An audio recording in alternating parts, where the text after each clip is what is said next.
Bom, agora é com grande satisfação que chamamos o primeiro palestrante, o David Vacari Conchon, superintendente de produtos e serviços do Sicredi.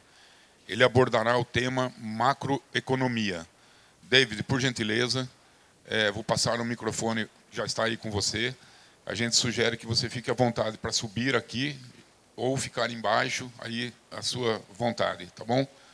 E, em nome da Coplacana, nós agradecemos a sua contribuição. Muito obrigado. Bom dia, pessoal. Se o presidente não subiu no palco, quem sou eu, né? De subir no palco, eu vou ficar aqui por baixo também, viu? Mas, gente, muito obrigado pelo convite, obrigado por estarem aqui, casa cheia, né? Ambiente maravilhoso. Eu estive aqui na Coplacampo, ficou muito gostoso aqui. Na verdade, o pessoal queria ficar aqui dentro por causa do ar-condicionado, né? Então, ficou maravilhoso. Então, eu estou aqui hoje representando a nossa cooperativa. Eu sou superintendente de produtos e serviços da Sicredi Dexis, que é a maior cooperativa do sistema Sicredi no Brasil. E estamos aqui com todo o nosso time aqui para poder conversar com vocês, falar um pouquinho sobre macroeconomia, não só na apresentação, mas depois nós vamos fazer um debate. Então, nós vamos aqui discutir muitos pontos. E eu estava falando agora há pouco com o Marcão, como é difícil falar de economia no país, não é? Ontem eu preparei a apresentação e hoje de manhã tive que pedir para a Lúcia, tem que atualizar a apresentação, porque durante a noite as coisas já mudaram, né? Talvez à tarde, se nós fizéssemos outra reunião aqui, ia mudar de novo. Então, nós estamos num país bastante complexo do ponto de vista econômico e nós passamos aí, na situação do mundo também, uma situação bastante complexa do ponto de vista econômico. Bom, falando um pouquinho aqui da nossa agenda, nós vamos falar um pouquinho sobre o sistema Sicredi, a Sicredi Dexis, que é a cooperativa que atua aqui em Piracicaba, economia no mundo, Estados Unidos, zona do euro, China e Brasil. Só assunto fácil, viu, gente? Só assunto fácil. E eu vou tentar aqui explanar de um jeito simples o negócio. Não vou falar economês, porque eu sou de formação administrador, sou um curioso em economia, tá? E no meu papel como superintendente na cooperativa, eu tenho que saber muito sobre economia para a gente poder tomar decisões. Mas eu não sou economista de formação, isso facilita a nossa conversa e o nosso diálogo. Falando um pouquinho sobre o Sicredi, o sistema Sicredi no Brasil, ele atua hoje em todo o território nacional, até pouco tempo não atuava em Minas, não atuava em alguns estados do Nordeste, mas hoje ele está em todo o Brasil. Só para vocês terem uma noção do volume, né? Então, hoje nós temos 351 bilhões em ativos, essa é a força do sistema Sicredi no Brasil, em depósitos totais, que é o dinheiro que o associado, o nosso cooperado, vai lá e coloca na cooperativa. Pode guardar para nós aí, não é, Lu? Nós temos ali 238 bilhões de depósitos totais, em carteira de crédito, 222 bilhões em crédito, esse é o volume do sistema Sicredi, com patrimônio líquido de praticamente 39 bilhões. Falando um pouquinho dos dados gerais, nós somos hoje, no Brasil, 104 cooperativas. A união de 104 cooperativas, que isso começou, que poucos sabem, em 1902, lá no Rio Grande do Sul. Então, é um sistema cooperativo centenário, é a primeira instituição cooperativa do país, e não só isso. Além de ser a primeira instituição financeira cooperativa do país, se nós tirarmos os bancos públicos, ela é a primeira instituição tecnicamente privada do Brasil. Não é?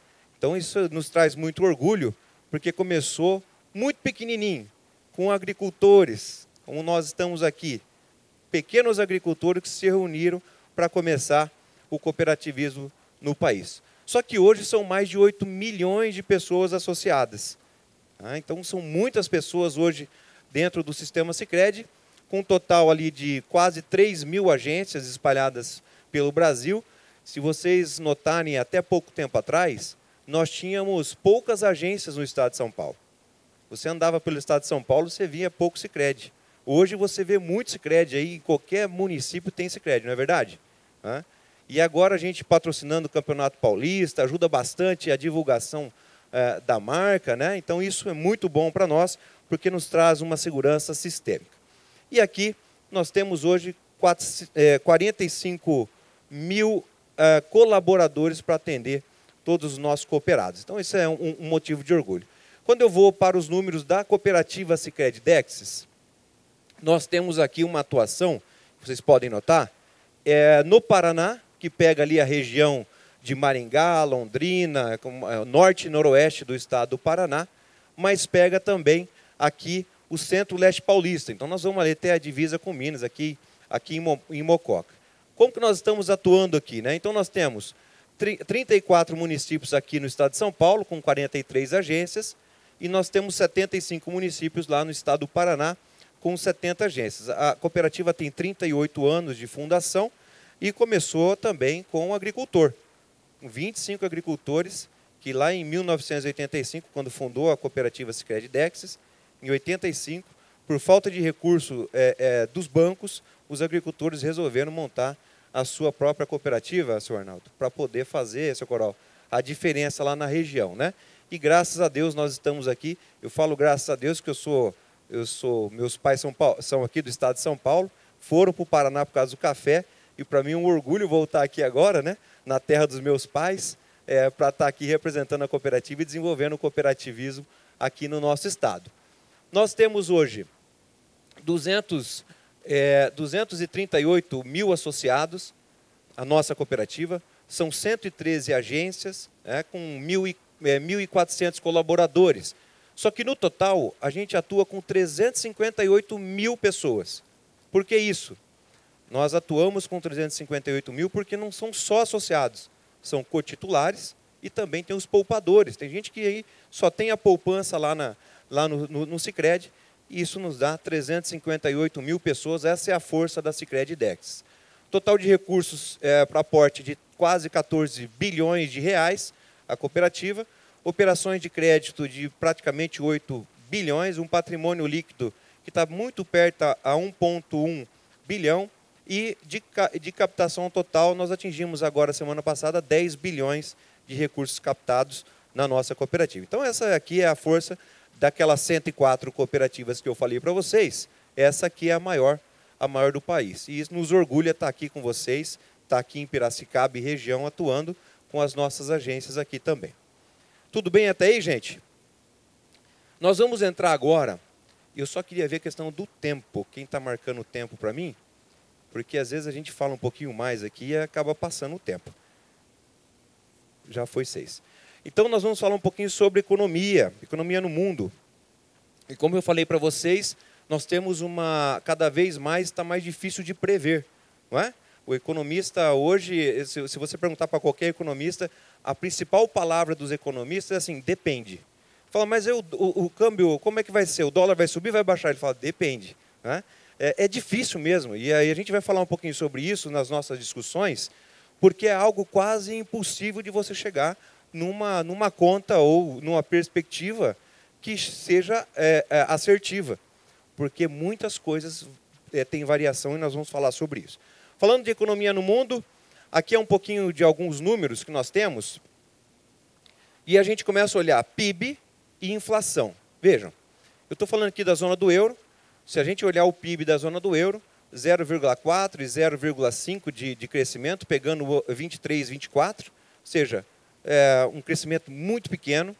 A zona do euro ela passa por um período de crescimento reduzido, né, lá na Europa, mas você pega aqui, a inflação, ela vinha de 5,5, ela está sendo mirada agora para 2,4. O que quer dizer isso? Eles fizeram a tarefa de casa certinho para a questão de pós-pandemia. Passou a pandemia, eles fizeram um movimento rápido de elevação da curva de juros, né, para poder reter a inflação, e estão fazendo agora um bom trabalho aqui na redução de inflação. Quando eu vou para aqui são os países desenvolvidos, nós temos o PIB entre 1,8 do ano passado e 1,5 agora, ou seja, praticamente a mesma coisa, mas um pouquinho de redução. E aqui a inflação nós temos de 5,8 para 3,9. Ou seja, caiu, mas ainda é acima aqui da zona do euro. Olhando os Estados Unidos, nós temos ali um PIB de 2,5 e 2,2 de crescimento, mas nós estamos falando de crescimento de 2,2 da maior economia do mundo, né, pessoal? É diferente, né? Falar de um Brasil crescer 2% e os Estados Unidos crescer 2%. Então, é uma potência muito forte os Estados Unidos. Mas a taxa de juros aqui, a gente pega da inflação, ela vem de 4,1 para 2,9. O que aconteceu nos Estados Unidos? Vamos falar um pouquinho mais na frente. Ele demorou um pouquinho para fazer uma contenção da inflação. Ele se sentiu muito seguro.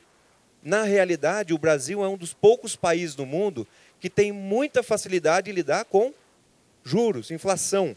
Ele sabe a hora de subir, ele sabe a hora de baixar. O Brasil, ele sabe trabalhar com inflação. Outros países não têm esse histórico de inflação. Então, é um bicho diferente. É um animal que eles não conhecem. Fala, não, a inflação já vai passar. E não passa. Então, eles estão passando por essa dificuldade lá hoje. No Brasil, nós temos uma perspectiva aqui na faixa de 2% de crescimento do PIB. E a inflação aqui está de 4,6% para 3,7%. Agora, na última análise, ficou ali em 3,9% a inflação. Mas, historicamente, não é uma inflação alta. Historicamente, não é uma inflação alta. Né? Então, tecnicamente, no Brasil, essa inflação aqui ela está sendo administrada. Comparando com o mundo, nós estamos ali. Ó. Isso aqui estão os países do mundo. Se o Brasil está na faixa de 3,7%, 3,8%, o mundo está a 4%. Ou seja, não há um descolamento muito grande na inflação. Então, isso é uma boa informação. Nós não estamos aqui totalmente diferente da grande realidade do mundo, que está trabalhando com 4%, e o crescimento do mundo em 2,8%. Nós estamos ali mirando 2%. Tecnicamente, o mundo, depois da pandemia, ele se regulou novamente. Nós vamos ver o mundo mudando a forma de olhar para a inflação, de olhar para a taxa de juro básica, tá? Os países.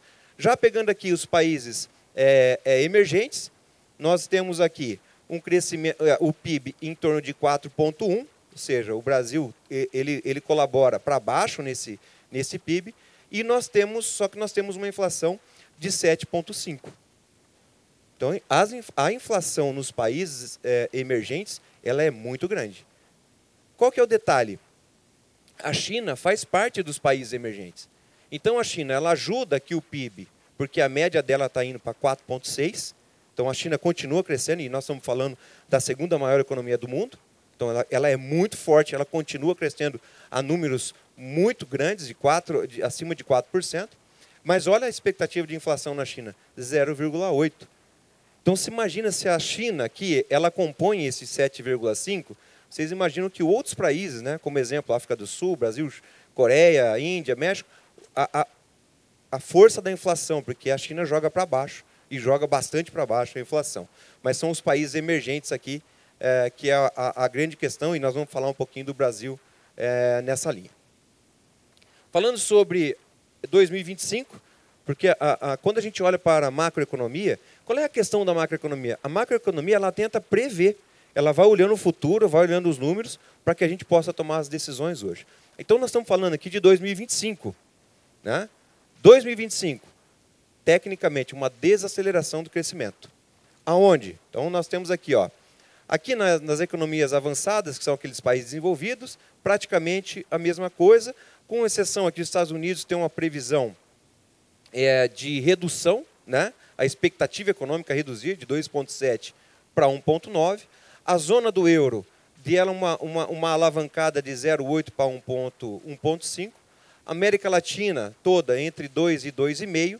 A China uma redução, mas ainda uma expectativa de crescimento econômico forte, né? Acima de 4. E o mundo geral estabilizado ali entre 3 e 2. Ou seja, não há uma grande mudança tecnicamente, né? Como eu disse, vou parafrasear os amigos aqui economistas, dependendo de algumas coisas, dependendo de geopolítica, dependendo de algumas falas, dependendo do posicionamento do nosso governo, dependendo do posicionamento do Banco Central, tudo isso depende, né? Mas o mundo em si, ele trabalha aí com um número na casa de 3,2. Falando um pouco dos Estados Unidos, nós temos aqui alguns indicadores, eu deixei fácil aqui, depois eu compartilho com vocês essa apresentação para enviar para os nossos cooperados. Então, a inflação, né? A inflação nos Estados Unidos, ela deu um pico de crescimento. Lembra que eu falei que os Estados Unidos demorou para se movimentar? Ele demorou, a inflação subiu, né? Fizeram algumas ações para a inflação cair, mas ela não tem dado sinais de queda. A inflação americana ela está resistindo à queda. Então, ela não baixa a queda. Então, olha só, a inflação ela é resiliente. Então, a economia americana está aquecida, e está muito aquecida. Tanto que aqui, pessoal, vocês olham aqui os empregos, né, o desemprego lá nos Estados Unidos, ele não há. Na verdade, falta mão de obra nos Estados Unidos. Eu estive na semana retrasada fazendo uma visita lá e é pleno emprego. As pessoas estão pedindo currículo para poder mandar para lá, porque tem emprego nos Estados Unidos. A economia está muito aquecida. Isso é bom por um lado, só que ele é ruim pelo outro. Por quê? Porque ele sugera inflação.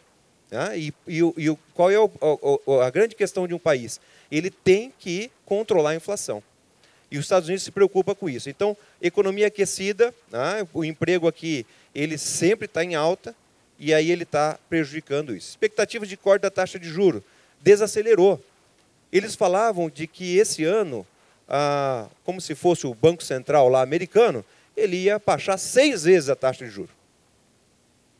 Agora ele já fala assim, olha, nós vamos ver se vai baixar uma. Olha como mudou. Por quê? Porque o país está olhando para isso e está cuidando disso. Qual é a diferença nos Estados Unidos? Um país estável. Um país que, independente das questões políticas, a economia ela é sólida. Ela não é tão influenciada por algumas palavras, por algumas falas. Então, a economia ela segue aquilo que o Banco Central americano está determinando para cuidar da economia. No entanto, nós sabemos que nos Estados Unidos terá um novo patamar de taxa de juros. Na verdade, o mundo vai, né, como eu falei para vocês. Olha esse gráfico aqui. Ó. Em março, né, eles esperavam que no fim do período de 24, estaria lá a taxa de juros em 4,65. Já refizeram para 5,25. Então, não baixa. Provavelmente, nós não vamos ter muita queda na taxa de juros americana. Em 2025, ele mirava 3,75. Já está em 4,15. Em 2026, 3,15. Tá? Então, ele já estabilizou em 2026. Mas, no longo prazo, diz que a taxa de juro americana vai navegar com um novo patamar, de 2,5 a 3. Nós vimos, né, a taxa de juro a 1, 1,5. O Japão subiu a taxa de juro dele e zerou. Né? Coisa incrível, né? Subimos, agora é 0. Então, olha que coisa boa, não é verdade? Né? Eles podem fazer isso. Aqui isso aqui é os Estados Unidos, é o novo Estados Unidos. E isso impacta a gente, porque se os Estados Unidos está pagando muito o juro deles lá, o investidor diz assim, eu prefiro pegar meu dinheiro, levar para os Estados Unidos e ganhar os 5,25 lá, porque eu ganho em dólar esse 5,25 e é os Estados Unidos a maior potência do mundo, do que colocar no Brasil a 10,5. Entende? Então, essa é uma relação que o investidor faz. O investidor ele faz 2 cálculos, onde eu ganho com menos risco. Não adianta o Brasil falar, vou pagar 15, vou pagar 20. Se os Estados Unidos falar, não, eu vou continuar pagando 6, ele fala, eu vou deixar meu dinheiro nos Estados Unidos. Então, esse é um risco que a gente corre. Por isso que o cenário brasileiro, que nós vamos falar daqui a pouco, ele começa a olhar para a taxa de juros Selic e começa a falar assim, puxa vida, não chega mais a 9, como estava sendo planejado. Porque a gente olha sempre para onde? Para os Estados Unidos. Essa é a referência. Nós não, só o Brasil, mas o mundo todo olha o comportamento americano para poder tomar as decisões. Né?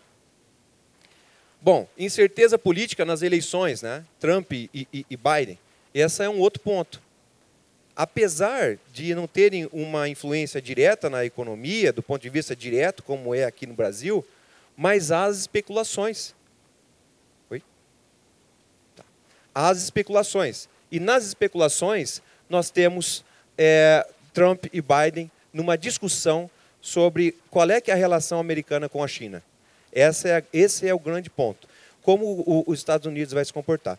Eu, lá na visita que eu fiz nos Estados Unidos, nós temos aqui, você já percebe, muitos produtos que antes eram chineses, já made in USA, ou seja, fabricados já nos Estados Unidos. Então, eles estão migrando a indústria, por isso que o pleno emprego acontece lá nos Estados Unidos. Na zona do euro, a gente tem aqui alguns pontos, né, que a economia ela vem se aquecendo, aumento da massa salarial na zona do euro. Então, você vê aqui o PIB já tem uma projeção de crescimento maior.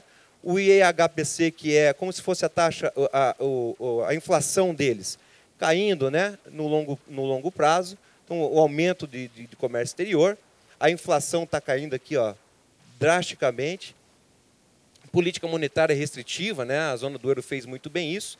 E aí, o único ponto lá na zona do euro é a confusão da França, né? Emmanuel Macron agora destituiu o parlamento, vai fazer... a França não vem se desenvolvendo bem, novas eleições, então a França ainda é uma incógnita na zona do euro.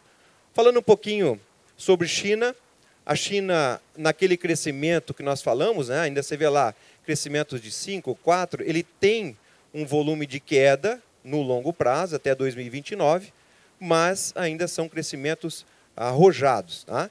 O índice de confiança do consumidor caiu bastante na China.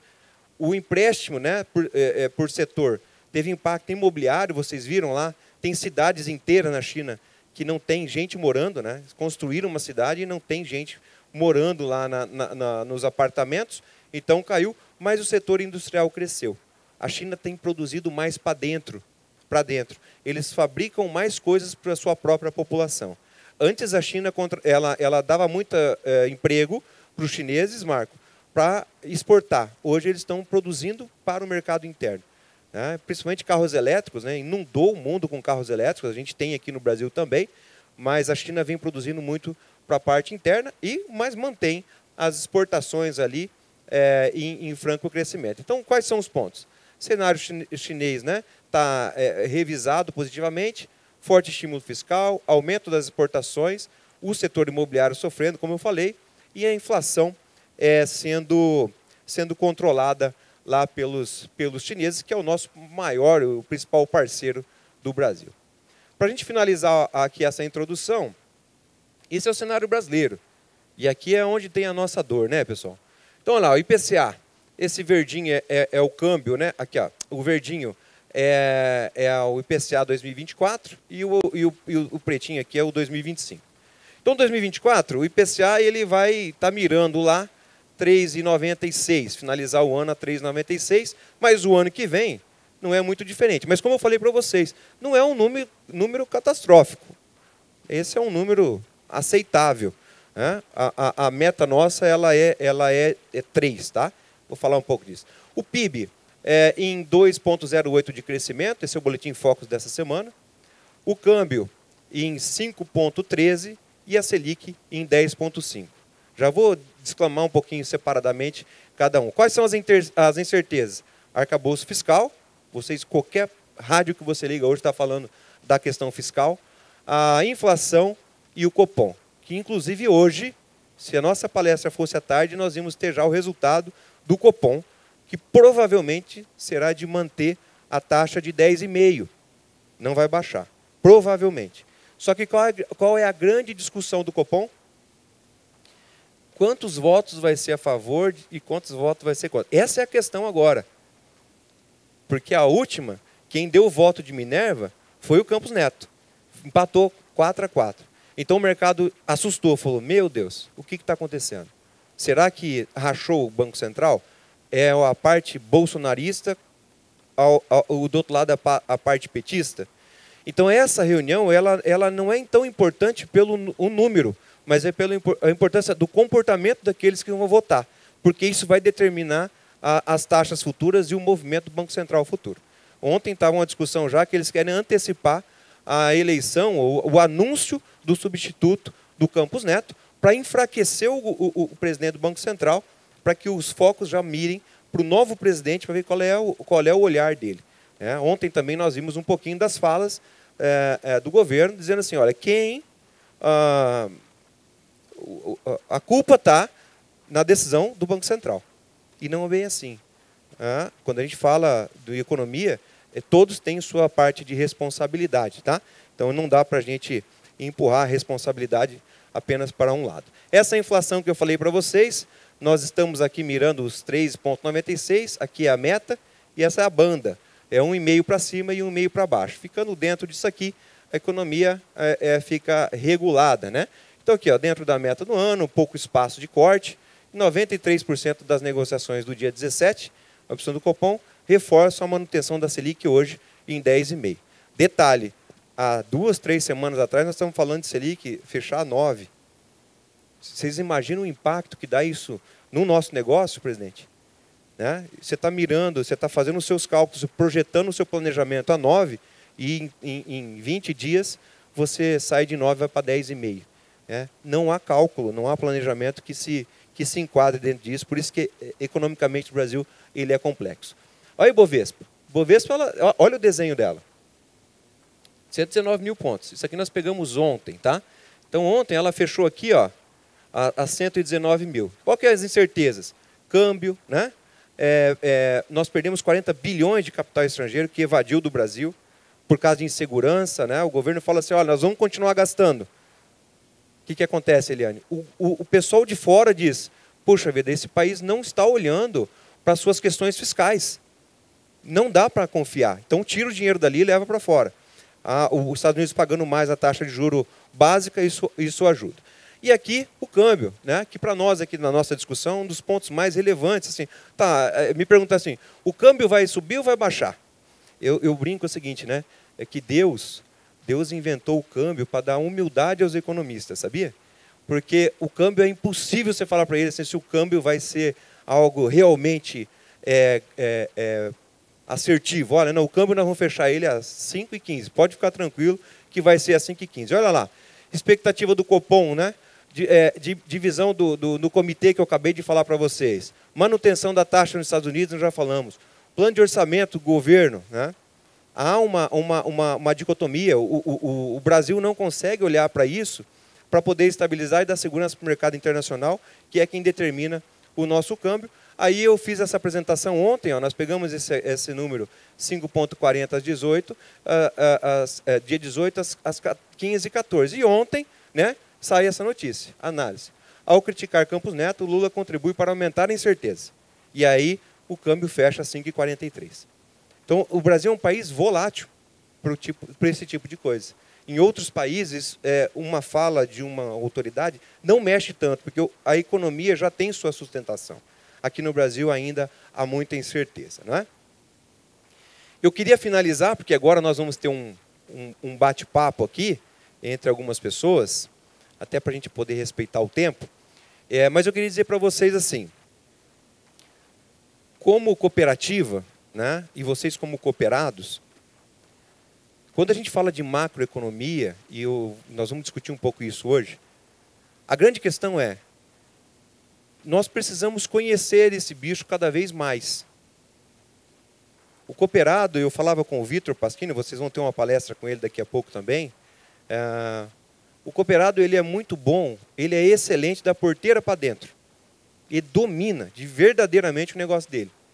Mas ele vai ter que se especializar cada vez mais, agora da porteira para fora. É entender esse negócio aí, para ver como é que ele vai fazer a proteção. A proteção da propriedade dele não é mais só lá dentro da propriedade, é olhando para isso aqui. Para ver como que a gente entende o mercado e erra menos. Porque se alguém falar que isso aqui está escrito na pedra, amanhã pode sentar aqui e faz outra apresentação com outros números. Porque muda muito rápido. Tá bom? Então eu queria finalizar essa primeira etapa e agora nós vamos fazer o nosso bate-papo. Muito obrigado, gente.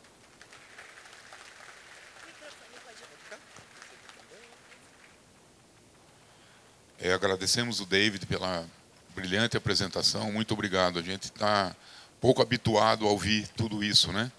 Então, muito obrigado pela contribuição, tá? Pessoal, eu vou quebrar um pouquinho o protocolo aqui e vou descer e fazer aqui um agradecimento em nome da Coaplacana. Esse painel aqui mostra as empresas que são parceiras, que estão conosco nesse evento. Então, aqui nós temos a Damar, a Focap, a BASF, a Bayer, a Corteva, DMB, o SL Group, a FMC, a Inove, Ihara, a Copert, a Mosaic, Nortox, Ouro Fino, o PSEG, a Plant Healthcare, o Sicredi, a Cipca Nishino, a Stoller, a Stonex, a Sumitomo, a Superbac, a Syngenta, a Tecfertil Greenhouse, a Ubifol, a Union Agro, a UPL, a Vitia, a Iara e a IEB. Então, em nome da Coplacana, nosso muito obrigado a essas empresas que estão conosco nesse evento. E vamos, então, dar o seguimento aqui para a formação das cadeiras, né? Não temos mesa, mas vamos formar as cadeiras aqui. Vamos lá. Então, inicialmente, convido o David para subir com cuidado aqui, pessoal, a hora que for subir a escada.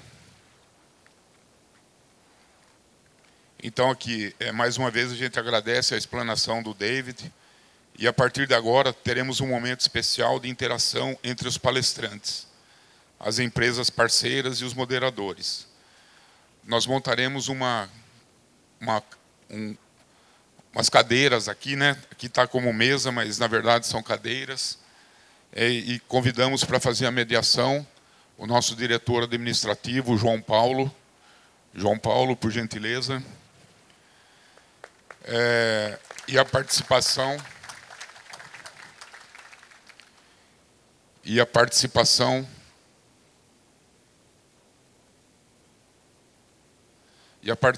das empresas Inove, Plant Healthcare, Mosaic, Iara e Cipca Nishino.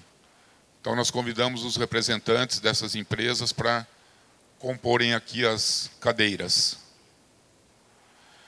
O João Paulo apresentará os profissionais que compõem a mesa e organizará a ordem do debate. As empresas farão perguntas para o palestrante e depois poderão complementar a resposta. Então, João Paulo, agora é com você aí a palavra.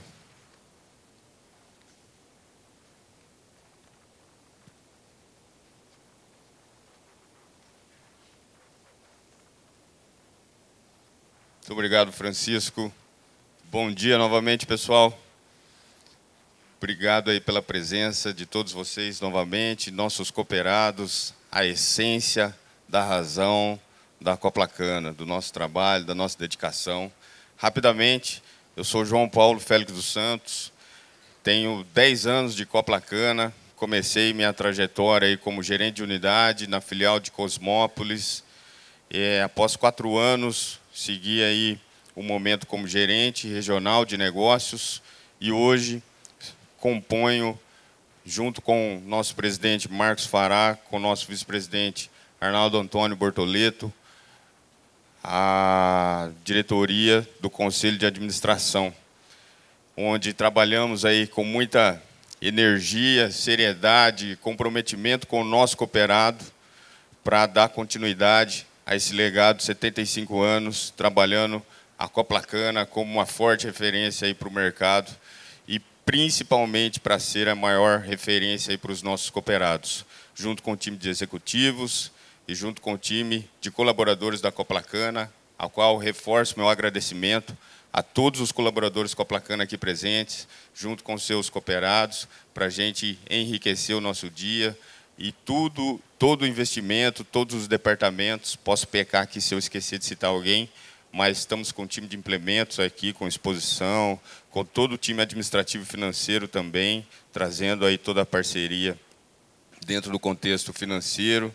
A FOCAP aqui presente junto conosco, a Associação dos Fornecedores de Cana, junto com o seu time técnico, junto com nossos cooperados e associados, fortalecendo o elo e o cooperativismo e associativismo, junto com as cooperativas de crédito aqui presente conosco.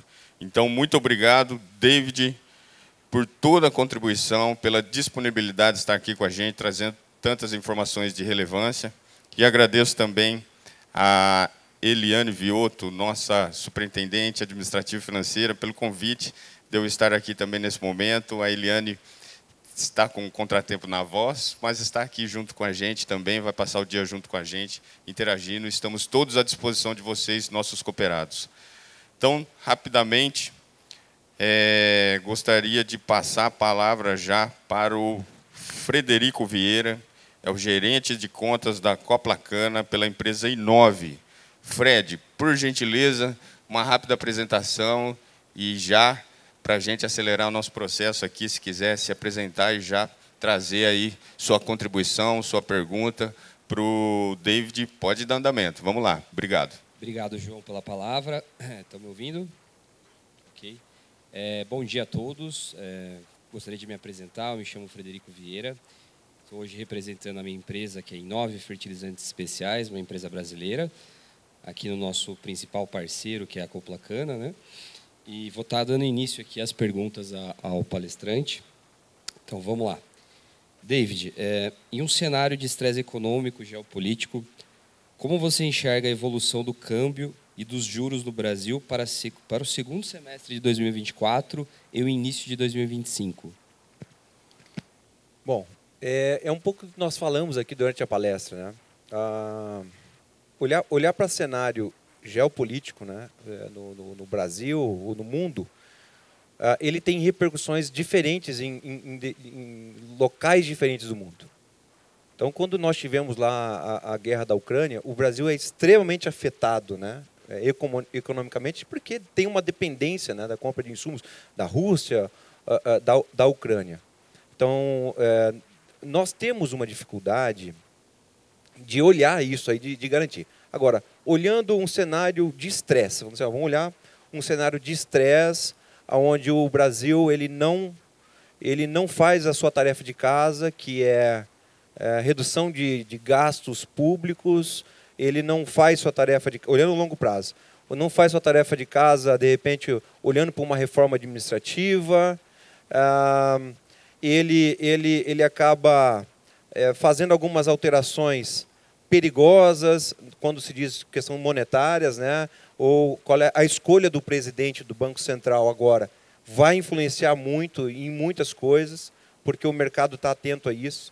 Então, quem determina isso tudo é o mercado, mas ele está olhando para qual é as atitudes que nós, como país, estamos tomando. Então, olhando o cenário 24 agora, esse segundo semestre 25, eu não posso ser um mega otimista, dizer assim, não, gente, está tudo tranquilo, e as coisas vão acontecer bem, nós vamos baixar o dólar, nós vamos chegar no final de 2025 com uma Selic na casa de 1 dígito, né, que nós tínhamos essa expectativa. Pelo contrário, nós temos já expectativas de mercado olhando a Selic a 12% no final de 2025. Mas aquela palavra depende, ela é chata, mas ela é a realidade no Brasil hoje. Porque, não sei se vocês repararam, na sexta-feira passada, alguns dizem que foi a pior semana do governo brasileiro, né, atual, foi a semana passada. Vocês devem ter escutado isso. Só que o que aconteceu na sexta-feira? O ministro Haddad e a Tebet se reuniram para dizer assim, pessoal, calma, que nós vamos, Marco, nós vamos revisitar aqui e vamos baixar as despesas do governo.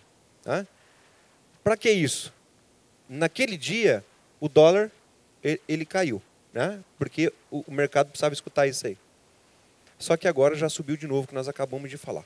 Então, no curto prazo, a gente é vulnerável a essas pequenas intervenções.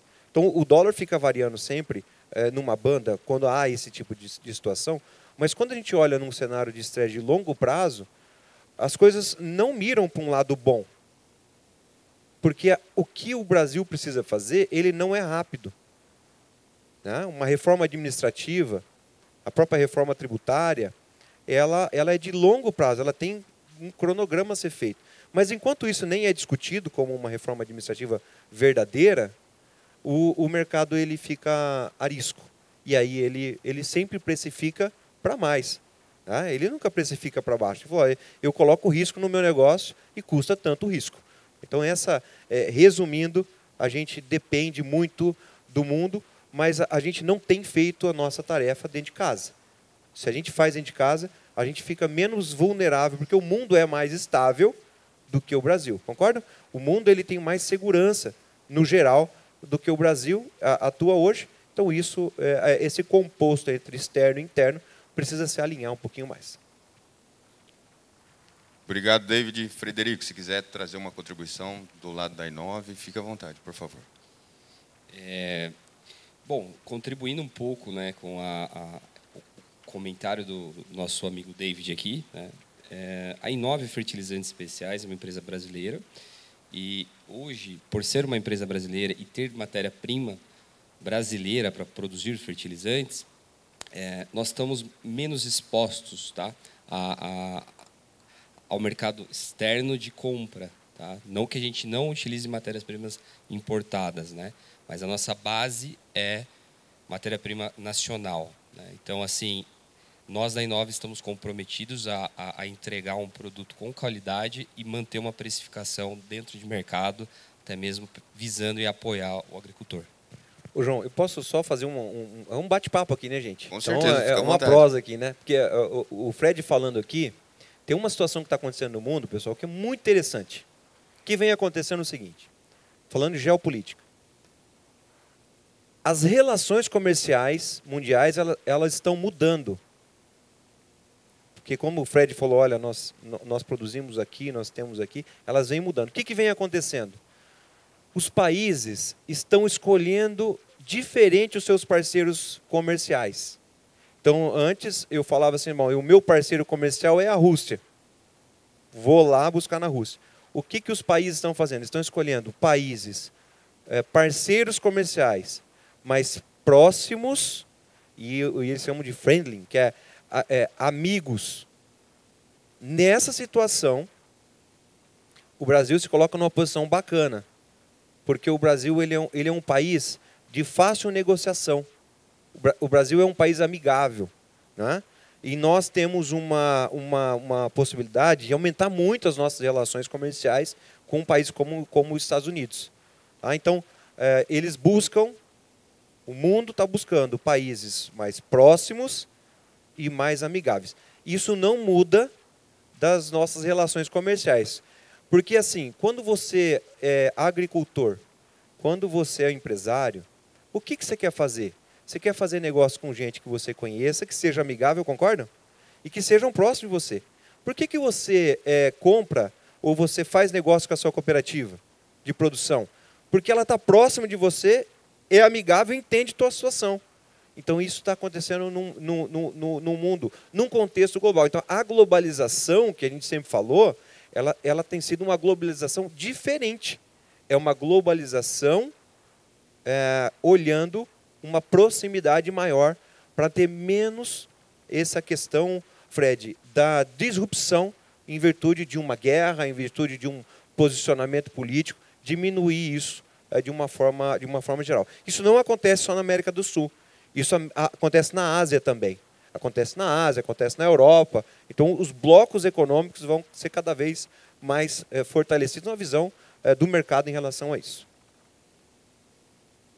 Muito obrigado, David. Passo a palavra para o colega aqui.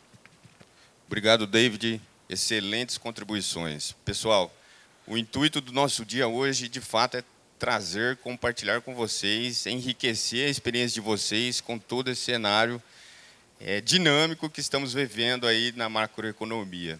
O nosso time de marketing, a Natália, a Natalinha, está aqui à disposição.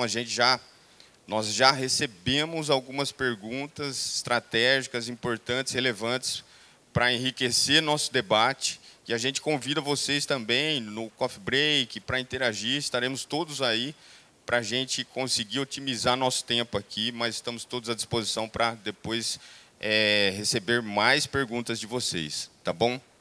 Agora, passando a palavra para o Hugo Centurion, Head Comercial da PHC, Plant Healthcare, para trazer aí sua contribuição aí, Hugo. Fica à vontade, se apresentar e também já dar andamento na pergunta. Obrigado. Maravilha, João Paulo, obrigado. Bom, pessoal, bom dia a todos. Uma gratificação muito grande estar aqui com todos vocês. Meu nome é Hugo Centurion, sou engenheiro agrônomo, sou head comercial da Plant Healthcare, uma empresa norte-americana, que tem na Coplacana seu principal parceiro comercial por todo o Brasil. E a gente elegeu realmente a Coplacana exatamente por alguns dos motivos, e por exemplo, esse que estamos aqui hoje, de trazer informações não somente agronômicas, mas também de macroeconomia, que vai fazer parte da decisão de cada agricultor, que tem que olhar para todos os cenários possíveis, o que vai fazer com a minha cana, o que vai fazer com a minha soja, com a minha laranja, enfim. Então, para a gente é extremamente importante estar aqui, participando e contribuindo desse evento de tamanha grandiosidade. Eu agradeço muito a Coplacana por isso. Bom, David, a nossa pergunta para você, diante da crescente preocupação com mudanças climáticas e a sustentabilidade, quais políticas ou incentivos econômicos você acredita serem essenciais para apoiar práticas sustentáveis no agronegócio? Essa é uma discussão que daria, Hugo, para a gente ficar o dia aqui conversando sobre isso, né? Porque a gente pode ter vários caminhos nessa discussão. Uma delas é a questão de vamos pensar, o que o governo pode fazer, quais são as políticas, né, públicas para incentivar essas práticas. Isso ainda nós somos imaturos. A gente ainda não sabe muito o que a gente quer em relação a isso, né, do ponto de vista de país, é isso que eu quero dizer. Do ponto de vista nosso, da atitude nossa, quando eu falo nosso, eu estou falando de vocês, produtores, eu estou falando de nós, cooperativa. Tá? Nós temos que esquecer um pouco a questão das políticas públicas, precisamos fazer mais nosso. Nós estamos passando agora, pessoal, talvez vocês não tenham noção da gravidade, mas nós estamos passando por um problema climático no Rio Grande do Sul que acabou com uma parte do estado do Rio Grande do Sul. Mas não acabou assim, vai lá e dá uma arrumada. Acabou destruído. Né? E não foram só as propriedades rurais. Nós tivemos cooperativas do Sicredi lá que ficaram debaixo d'água, com água até o telhado. De nós temos que pegar a caixa eletrônico nosso que nós tínhamos guardado em estoque e mandar para eles, que lá destruiu tudo.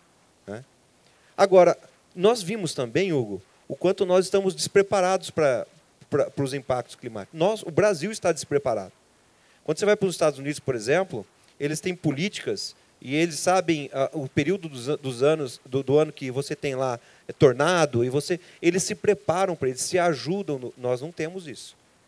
O estado do Rio Grande do Sul, eu vou dar um exemplo do Rio Grande do Sul, porque é o mais recente que nós estamos tendo agora, ele ficou praticamente abandonado à mercê dos voluntários. Né? Então, tanto que nossa cooperativa lá comprou carretas de água para mandar para lá, para poder ajudar. Mas a hora quando você vai, a gente olha para dentro do Sicredi, nós falamos assim, como é que a gente vai ajudar as nossas cooperativas? E aí nós percebemos, puxa, nós não temos um fundo de catástrofe para ajudar, né, nessa questão de apoio. Nós não temos isso. Então nós temos que criar. Então nós precisamos começar a olhar agora para a questão do clima e da sustentabilidade. E quando eu falo sustentabilidade, gente, eu não estou falando de abraçar a árvore, tá? Eu estou falando de sustentabilidade do nosso negócio, que envolve, sim, o meio ambiente, que envolve, sim, né, os pontos de ESG, né, ambiental, social e governança, envolve. Mas eu estou falando da sustentação do nosso negócio. E aí a gente precisa parar e refletir sobre isso. Nós discutimos esses dias, Hugo, sobre a questão de irrigação. Eu e o Vitor falávamos sobre isso. Porque a questão dos seguros, quem vai atrás de seguros, está vendo que cada vez mais o seguro tem sido complexo você conseguir seguro para a propriedade rural. As seguradoras, elas não querem mais esse risco, porque está muito incerto. E quais são os outros instrumentos que a gente tem? Então, nós precisamos, Hugo, na minha visão, de uma forma muito simples e prática, e isso no geral, é um pouco da minha visão no geral, inclusive sobre a questão de crédito rural. O agricultor, ele tem que cada vez mais depender menos de políticas públicas, e ele tem que criar, e nós como cooperativa, Marco, temos que ajudar o agricultor a criar mecanismos, né, para poder protegê-lo das questões climáticas, para poder trazer sustentabilidade para o teu negócio, e isso é responsabilidade nossa. O cooperativismo já faz isso muito bem. Tá? Mas nós temos que intensificar, porque as mudanças climáticas, como você disse, Hugo, elas estão cada vez maiores. Não é? Eu saí lá de Maringá ontem, cheguei aqui está bem mais frio que lá. Né? Lá está um calor, aqui está frio. Então, o normal seria estar um pouquinho mais frio, para o sul está um pouquinho mais quente aqui, né? Mas está invertido. Então, essas coisas, esses pequenos detalhes, a gente vai vendo que realmente tem uma mudança climática acontecendo. Bom, maravilha. E aí você imagina para o produtor, olhando o negócio dele, essas incertezas climáticas também, que a gente sabe que a agronomia e a agricultura é uma fábrica a céu aberto. A incerteza que ele vai ter de todo investimento que ele possa fazer ser retornado por um fator climático que não é controlável. Né? Então, isso para a gente é realmente uma preocupação. A contribuição da empresa nesse sentido, da Plant Healthcare, são trazer insumos inovadores que fazem com que a planta tolere mais esses estresse hídricos, hídricos e térmicos, né? Fazer com que a planta continue trabalhando, fazendo fotossíntese, metabolizando todos os recursos que nós passamos para elas. Então, realmente, a gente acredita que essa seja uma grande contribuição para as empresas de tecnologia, trazendo os biológicos, trazendo esses produtos inovadores para que a planta realmente possa suportar e minimizar os impactos dos efeitos climáticos. Minimizar. Não soluciona, mas minimiza e transforma a planta mais tolerante aos investimento em tecnologia, pessoal. Não tem segredo. É investir cada vez mais, diminuir risco. O Hugo tem razão. Se nós pegarmos as nossas propriedades há 20 anos, eu lembro que eu ia para a roça com meu pai, e era o seguinte, plantava, e eu lembro uma vez, eu me emociono com isso, porque eu lembro uma vez que nós plantamos milho, e não chovia, e eu lembro que um dia que choveu, o meu pai e minha mãe chorou, porque choveu. Eu me emociono por quê? Porque é muito sofrido isso, não dá para ser assim. A gente precisa trazer tecnologia para que o homem do campo possa ter mais tranquilidade, né? E isso depende de nós queremos, depende dessas relações cooperativistas para poder desenvolver e fazer isso aí de uma forma diferente. Obrigado, viu? Maravilha. Obrigado, David. João Paulo. Muito obrigado, Hugo, David, riquíssimas contribuições. Passando a palavra agora para o Eduardo Carvalho, gerente de mercado e estratégia da Mosaic. Eduardo, por favor, fique à vontade, rápida apresentação e pode dar andamento na sua pergunta.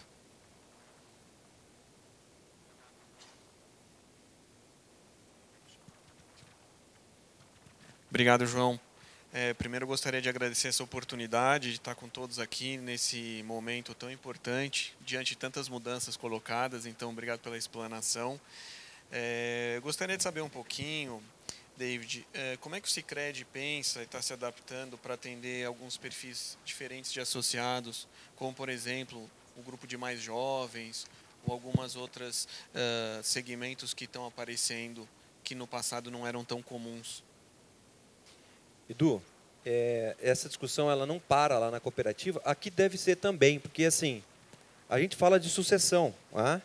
Nós temos lá na região, aqui eu não peguei o número ainda, mas na região do Paraná, Eduardo, a faixa etária do agricultor é 60 anos. Pois é 60. Está chegando a hora de passar para alguém, né? E quem é esse alguém? Quem é que está se preparando para vir? E é um novo agricultor, viu, gente? É um novo agricultor que vem. Não, os pais aí que estão olhando estão nessa situação, não esperem dos filhos a mesma atitude que você tem, porque ele vai ter que agir diferente.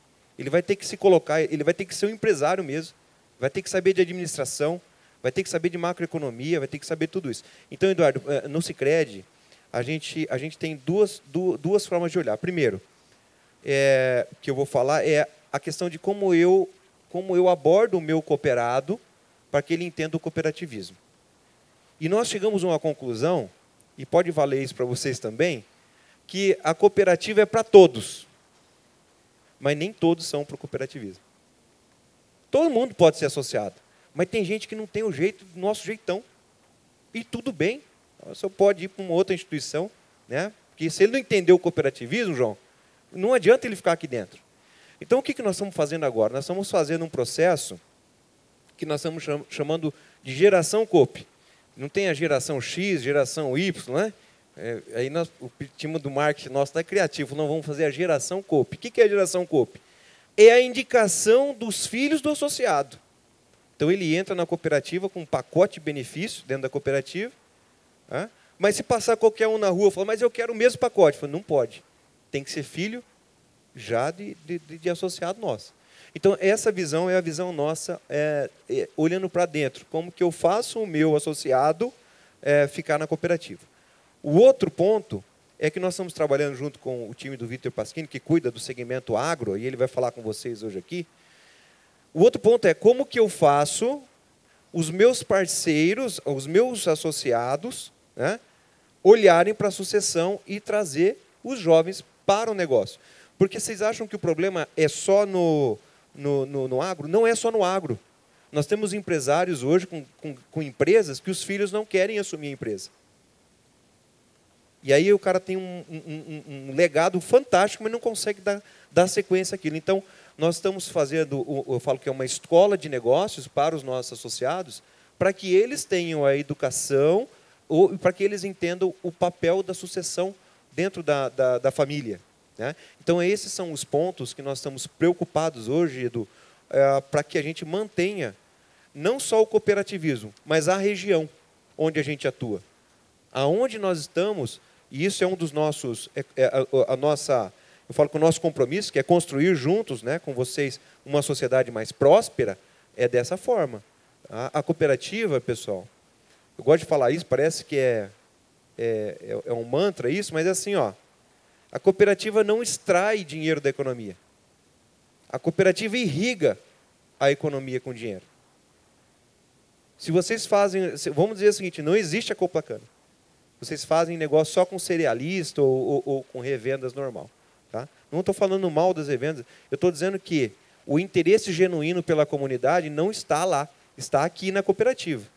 É a cooperativa que faz, é a cooperativa que promove isso aqui. Não, obrigado. É a cooperativa que promove isso. Então, o papel nosso é manter esse olhar para os jovens, porque são eles que vão levar isso aqui para o futuro. Não é isso? Muito legal, e acho que isso fica bem alinhado, pensando em sucessão e até num olhar regional, que você bem comentou. Acho que isso bem alinhado aí com quando a gente vê como a empresa está trabalhando para focar na região, no tipo de segmento, o cliente. Não adianta querer uma coisa só para todos, né? E nós, como Mosaic aqui, também procuramos atender e tentar responder da melhor forma possível, né? Com um bom atendimento e entendendo as necessidades de cada uma das regiões, né?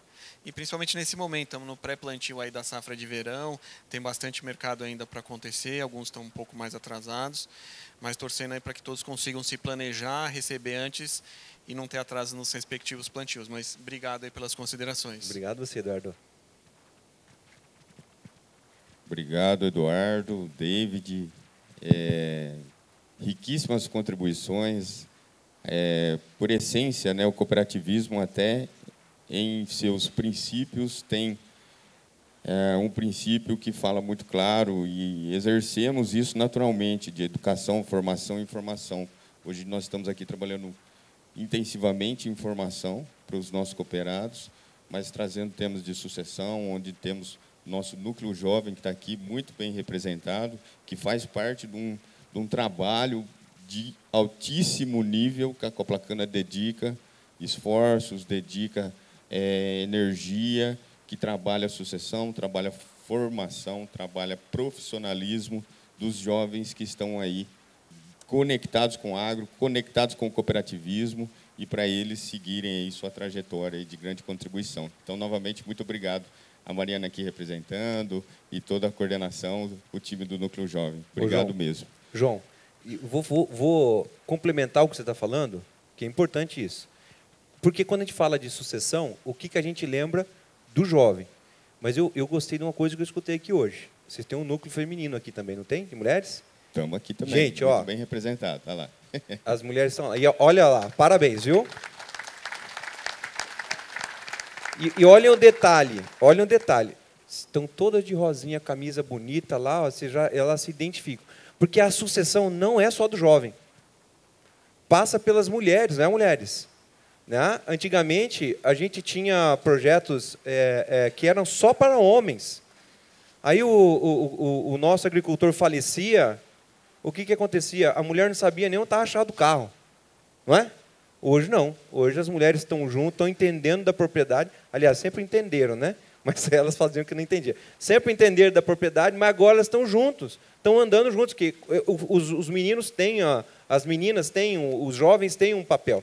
Mas as mulheres também têm um papel na sucessão, porque, não sei se é aqui assim também, mas no resto do Brasil, as mulheres vivem mais que os homens. Não é isso? Os homens batem as botas antes, viu, presidente? E aí as mulheres ficam, não é? Então, elas são parte da sucessão também, viu? É isso aí, David. E assim, tem muito homem que não admite, mas a palavra final é delas, né? Vamos lá. Bom, agora passando a palavra para o João Borges, consultor técnico comercial da Yara. Por favor, João, rápida apresentação e pode dar andamento na sua pergunta. Primeiro, agradecer a Coplacana aí pela parceria, né? Parabenizar pela excelente palestra. Já vamos dar um direcionamento, acho que já se deu um pontapé inicial na palavra sustentabilidade aqui, estou só para dar um segmento.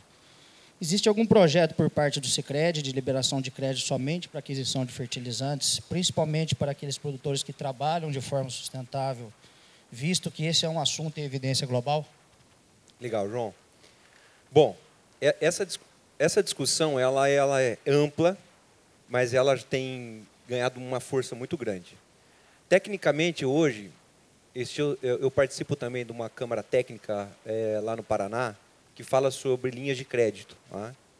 E nós estamos visto que é o seguinte, às vezes, a quantidade de linha de crédito, ela é satisfatória. Existem linhas de crédito.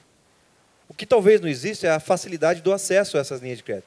O que talvez não exista é um volume de crédito que sustente isso tudo que nós estamos falando de sustentabilidade.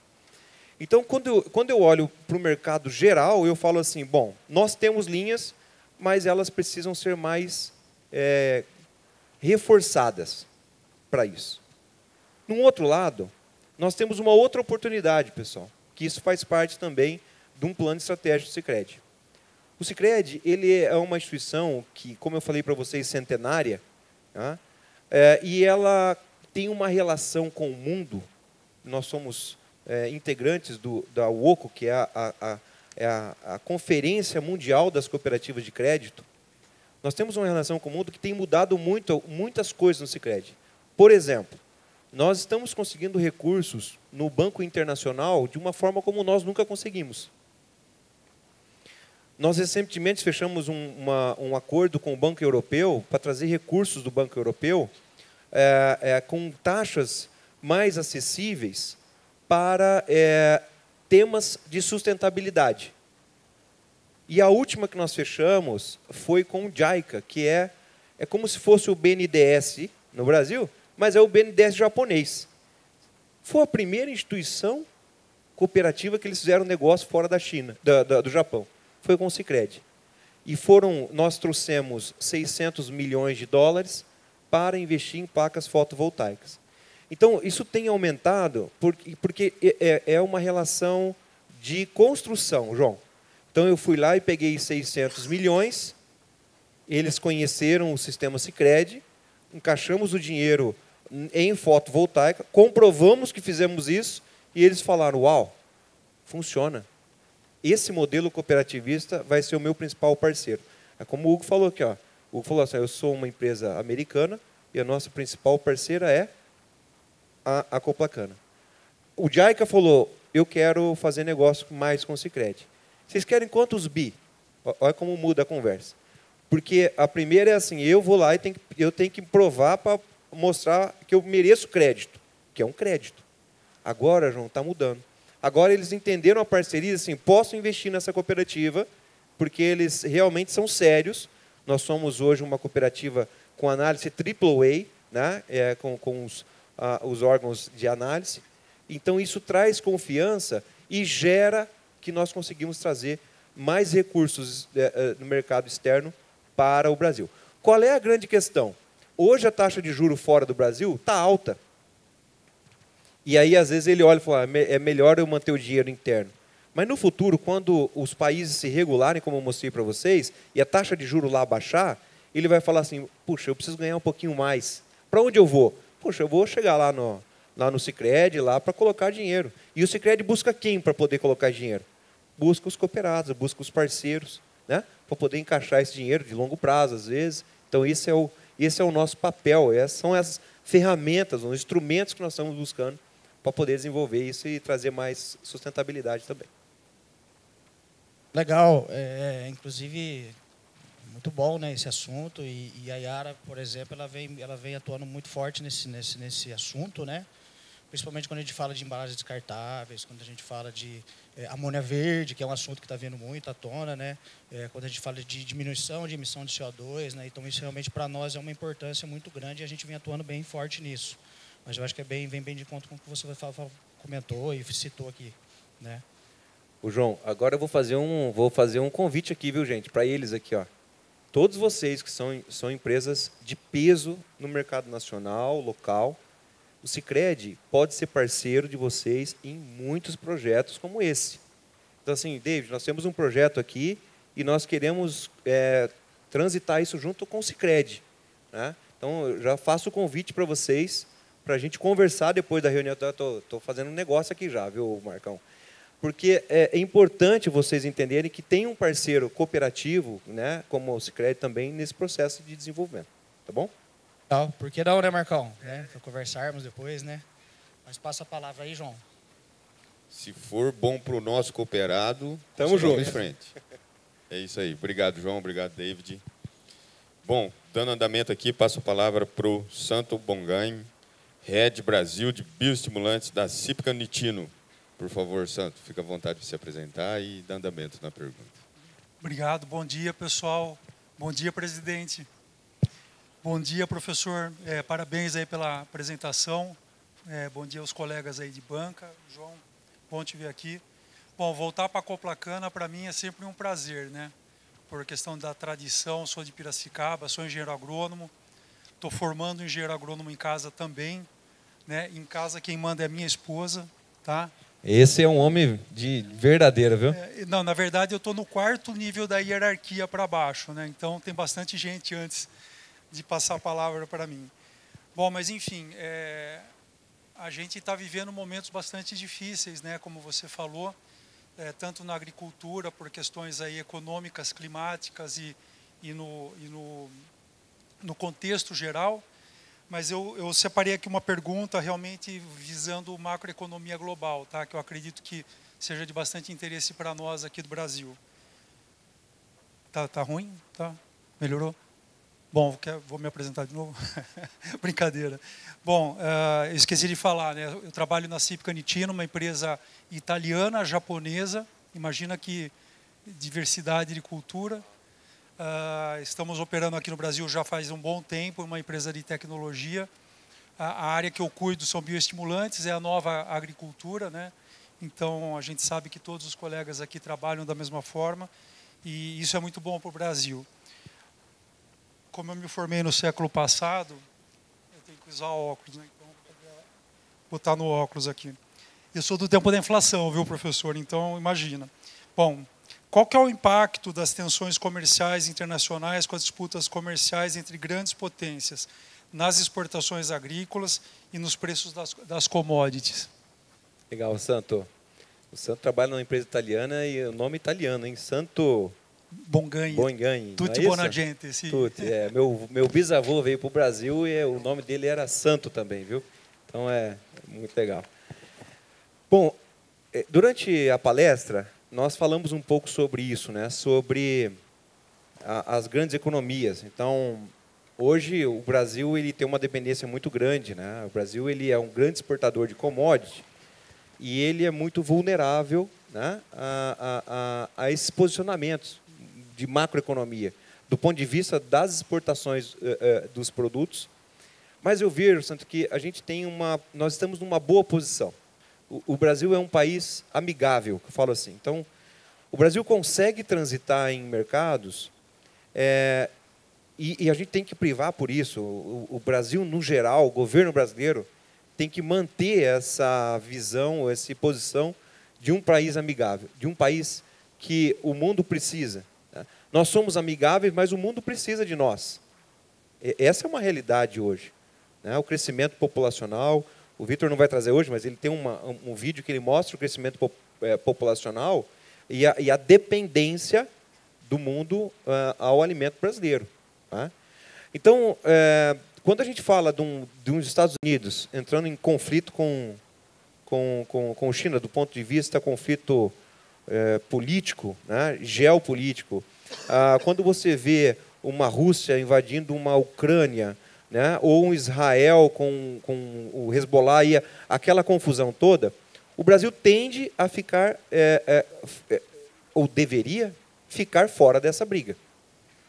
Não me interessa economicamente zero participar inclusive falar sobre qualquer coisa.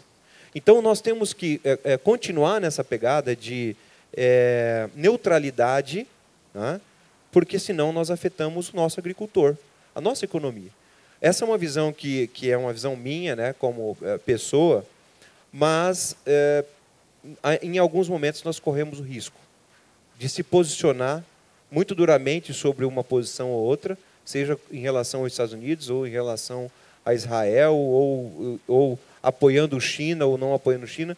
Nós temos que ser menos amigão e temos que ser mais estratégicos do ponto de vista de negócio. Quais são as dificuldades que eu quero colocar sobre isso? Nós temos entidades no Brasil, Santo, que são extremamente profissionais. Entidades de classe que defendem as nossas classes. Você vai conversar com essas entidades, elas estão engajadas em levar o nome do Brasil, elas estão engajadas em produzir mais, em trazer tecnologia para campo, elas estão engajadas, elas estão fazendo visitas de negócios fora do mundo, mas, por um outro lado, nos falta uma política econômica para exportação sustentável. Porque ainda nós vivemos de 4 em 4 anos. Na verdade, nós vivemos de 2 em 2 anos. Porque sempre tem uma eleição no meio do caminho municipal, e aí o governo acaba se preocupando com isso e não construir algo de longo prazo.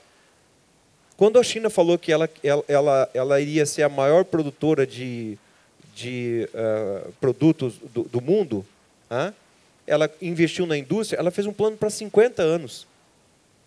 50 anos que eles estão para chegar ao ponto de que hoje tudo que você pega na mão é made in China. Eles fizeram esse plano. Agora eles estão com o plano do produto ser produtos de qualidade. Então, os planos dos governos são de longo prazo. Nós não estamos fazendo isso.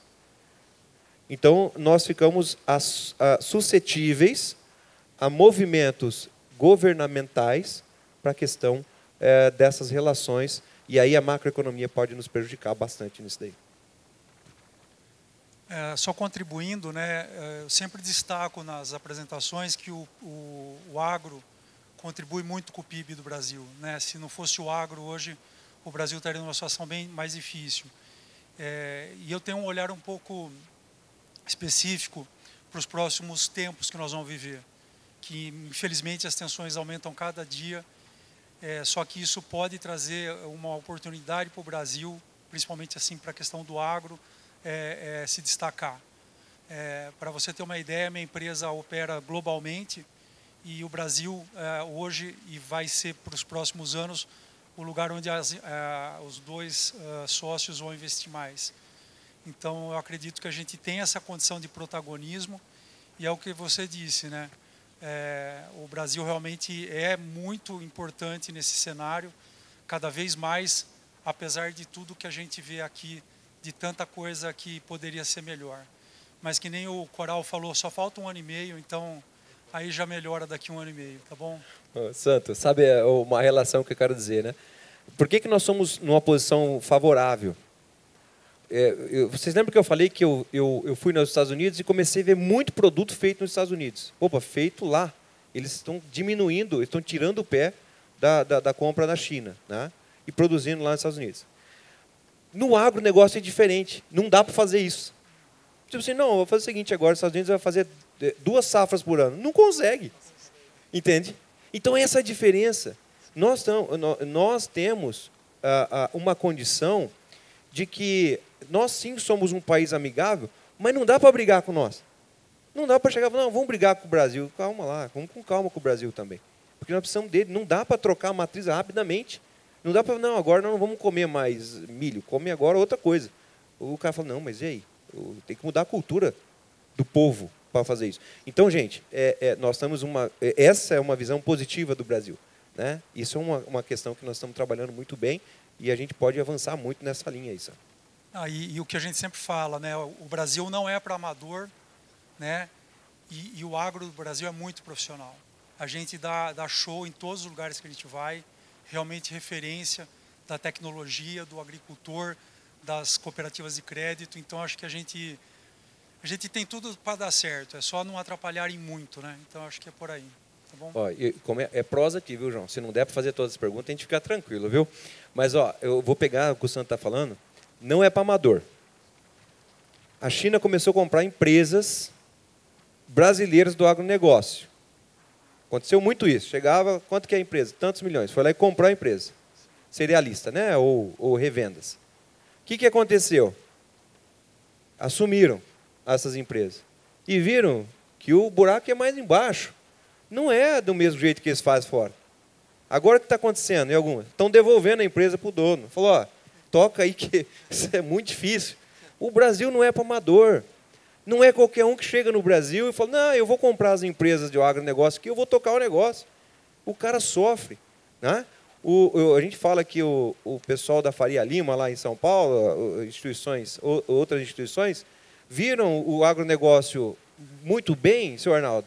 Vamos criar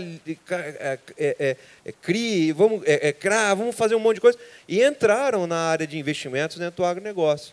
Veio algumas crises, né? Climáticas. O que deu? Problema.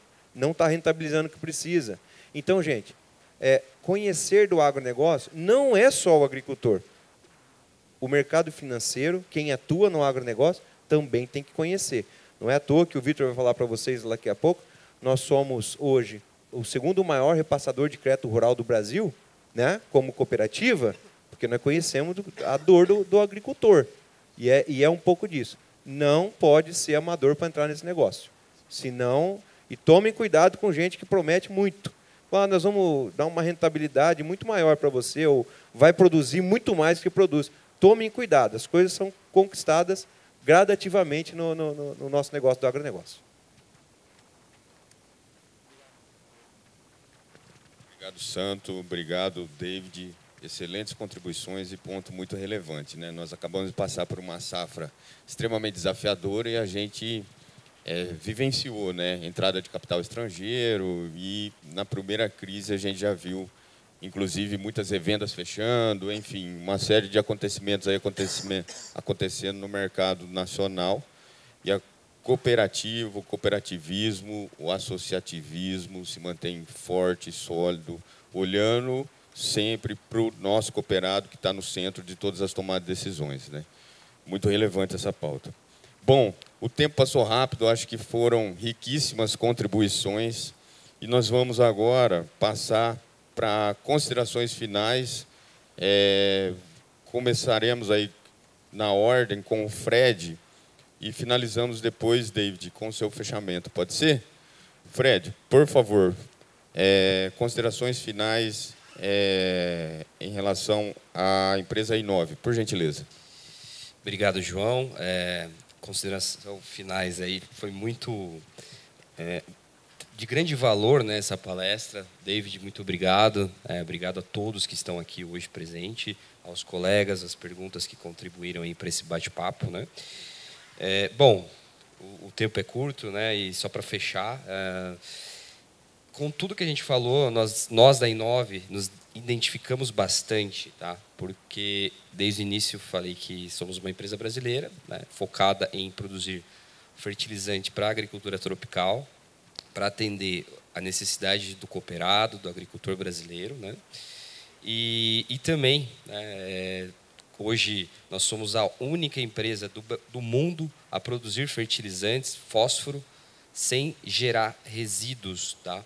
Então, nós temos 3 certificações, tá? 3 ISOs e o selo de ESG. Então, também é algo que vale ressaltar.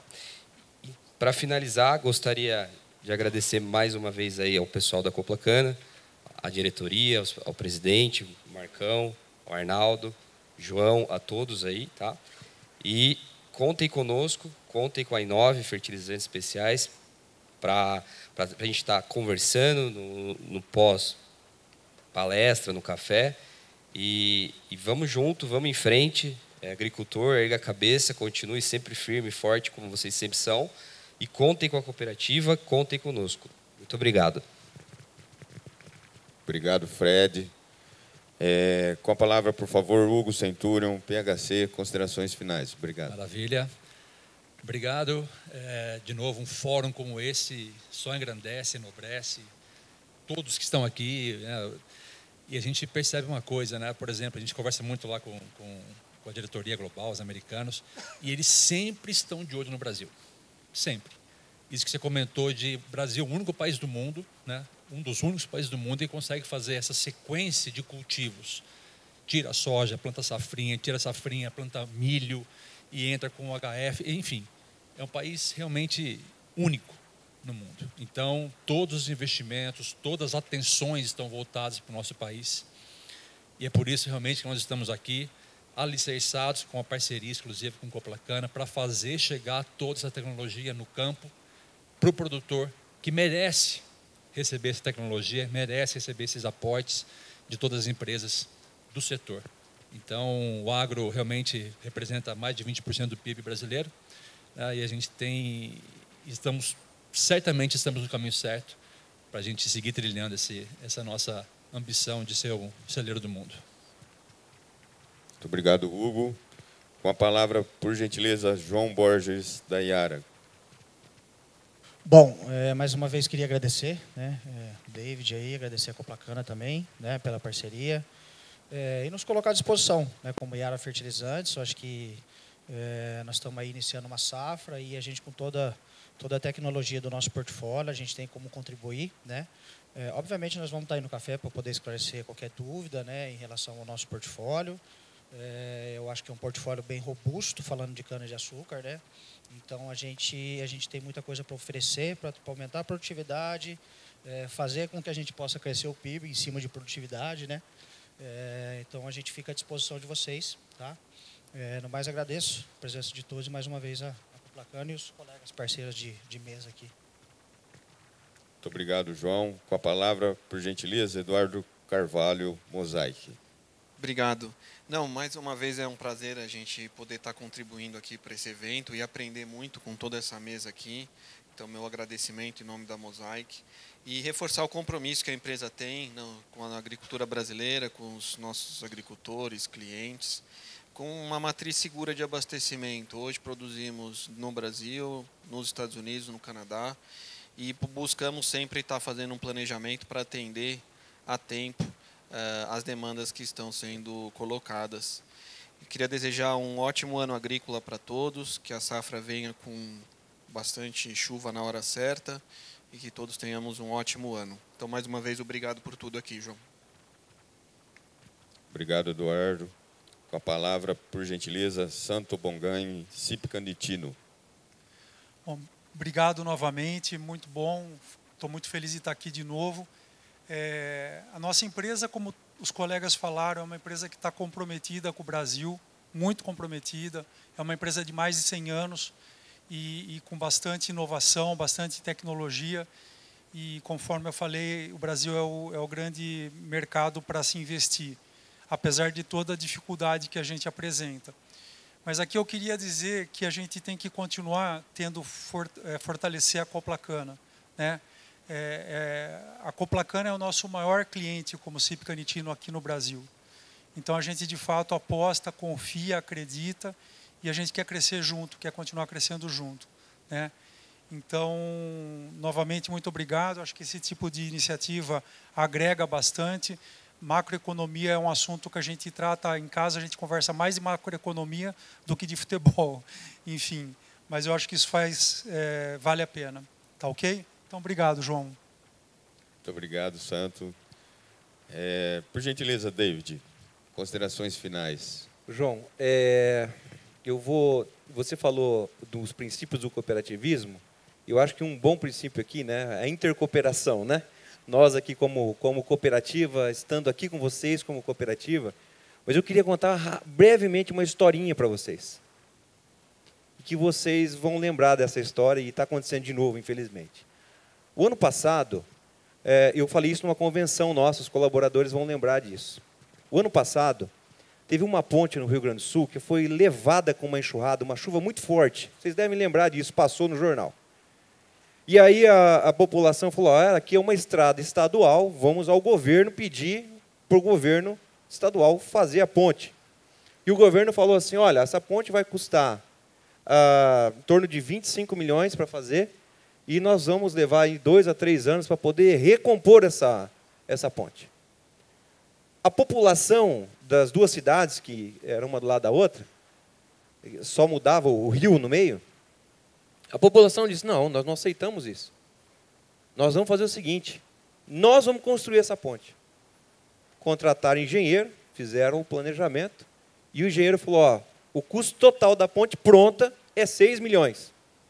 Pô, mas era 25 lá? Não, mas é 6. Instalada, pronta. E a gente precisava de uns 5 meses para construir. 5 meses? 5 meses, mas ia ser 2, 3 anos. Não, mas em 5 meses a gente faz. Então vamos atrás de dinheiro. Então a população se juntou, doação, fizeram churrasco, venderam rifa. E lembro na época que o Sicredi, a cada R$1 que eles colocavam, o Sicredi lá local colocava mais R$1, assim como nós estamos fazendo agora no Rio Grande do Sul. Cada R$1 doado no Sicredi, a gente dá mais R$1 para ajudar lá. Resumindo, o início do ano agora, né, eles inauguraram a ponte com um custo de 6 milhões e em 5 meses. O que eu quero dizer? Sobrou 1 milhão ainda, que foi 7 milhões que conseguiu arrecadar, eles ainda fizeram outras melhorias ali no entorno. O que eu quero dizer para vocês, gente? Acreditem no poder do cooperativismo da união de vocês. Esqueçam outras coisas. Trabalhem juntos. Não adianta a gente ficar chorando e reclamando de posição de governo. Nós temos que pegar, arregaçar as mangas, que eu falava com o Marcão agora há pouco. Marcão, pode estar o que for. Amanhã cedo a gente tem que acordar, subir no trator, trabalhar, fazer a coisa acontecer. É ou não é, Marcão? Então, o meu recado para vocês é esse. Independe de governo. Nosso povo brasileiro, ele é diferente.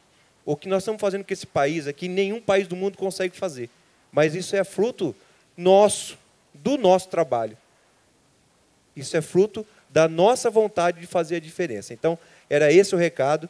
Agradecer, João, você, a Eliane, que está ali com a vozinha ruim, mas já vai ficar sarada também, ao Marco, né, também pelo convite, a todos vocês que estão aqui nos prestigiando, e espero que vocês tenham gostado. Nós vamos ficar um pouquinho mais aqui também, e qualquer coisa eu estou para tirar dúvida com vocês. Obrigado, senhor Naldo, também aí pela confiança. Obrigadão.